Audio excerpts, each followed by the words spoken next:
अब अगर आतंकवाद कुछ करता है तो इसको युद्ध के मुतरादिफ समझा जाएगा, यानी अब भी वो बैकफुट पे आते हुए नजर आ रहे हैं और अब ये कह रहे हैं अब कुछ हुआ तो इसको युद्ध की डोमेन में हम लेंगे। तो इसका मतलब ये है कि एस्केलेशन लेडर पे अब हम डीएस्केलेट कर रहे हैं, हम जरा थोड़ा सा नीचे आ रहे हैं। भारत का टेम्परेचर जो पारा बहुत हाई दिखाई दे रहा था, अब वो कुछ मान पड़ा हुआ है। सर बहुत शुक्रिया। सबसे पहले तो खुदा बुजुर्ग बरतर का शुक्रगुजार हूँ, पूरी कौम शुक्रगुजार कि जब जवाब आया है तो फिर पूरी दुनिया ने देख लिया अल्हम्दुलिल्लाह।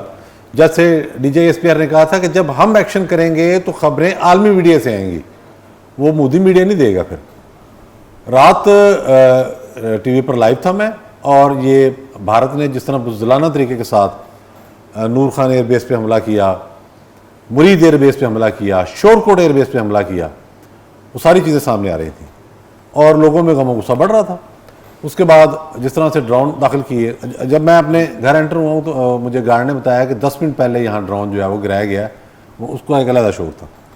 अल्हम्दुलिल्लाह अभी हम इस ट्रांसमिशन में शरीक ही थे कि हमें पता लगा कि पाकिस्तान ने ऑपरेशन लॉन्च कर दिया, और फिर सुबह तक जो है हम सरशारी की कैफियत में रहे, नमाज भी पढ़ी और देखा भी मामला, और 8 बजे तक खुद मैं इनके साथ रहा।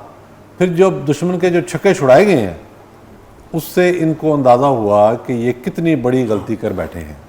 और जिस तरह की हमाकतें मोदी ने की पर्टिकुलरली, उसमें मैं तो ये चाहता था कि ये मज़ीद आगे आए, ताकि हम ये जो इसका एक घनौना मंसूबा और एक गलीज़ जहन है मुसलमानों के बारे में, बल्कि हिंदुओं के सवा सब के बारे में, ये ना ईसाइयों को अच्छा समझता है, ये ना बुद्ध मत लोगों को अच्छा समझता है, ये इसका बाकायदा इसका जहन है।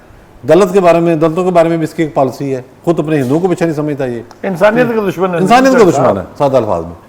तो हम तो कह रहे थे कि ये आगे है, ताकि जो भारत के अंदर अलहदगी की तरीके चल रही हैं, जिन पर मुजालम कर रहा है, आप देखें इनकी जो घटिया जलीलाना मेंटालिटी कि रात इन्होंने 5 बैलिस्टिक मिसाइल अमृतसर पर गिरा दिए। हम पहले दिन से कह रहे हैं कि ईस्ट पंजाब में जो सिख हैं उनको नुकसान नहीं पहुंचने देंगे।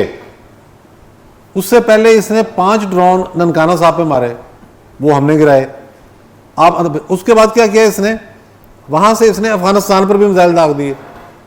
यानी कि एक इस तरह का फजा बनाई कि जैसे पाकिस्तान फेंकेगा तो बड़ा बर वक्त DG साहब सारी रात जागते रहे, उन्होंने सामने आके क्लियर किया कि हमारे पास इलेक्ट्रॉनिक सिग्नेचर मौजूद है, ये मिसाइल कहाँ से चले हैं, कितने बजे चले हैं, किसने चलाए हैं, इनकी साख्त क्या है।